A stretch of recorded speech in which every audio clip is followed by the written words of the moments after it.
İç katı. İç katı birinciden öt jana uyku bezdin özlerinin öt parçasını öttün jana uyku bezdin soğunun kuyba kalgandığından söz türdü adamdın içi katıp kalar.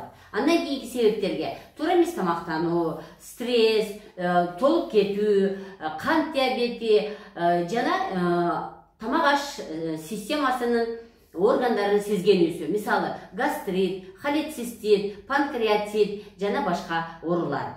Мындан чыкары сууну аз ичүү дагы, суюктукту аз организмге берүү дагы ич катууга алып келет. Жана аз кыймылдагандык дагы ич катууга алып келет экен. Канткенде биз ич катуудан кутулабыз.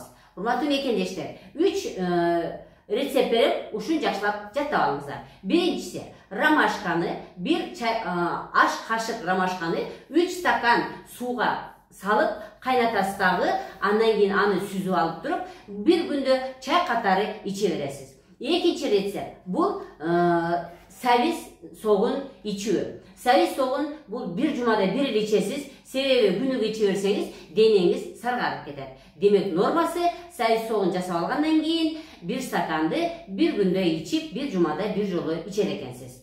Андан чыккан үчүнчү рецепт бул 1 стакан кефирге псилиум деген бар. Псилиум бул урматтуу мекендештер бака жалбырактын уну. Демек 1 стакан кефирге 2 мерная ложка деп коет. Ушул 2 мерная кашыкты салып, аралаштырып, күнүгө кечинде ичесиз, бир жума ичиңиз, 5-6 күнгө чейин ичип коесуз, сиз запордон кутуласыз.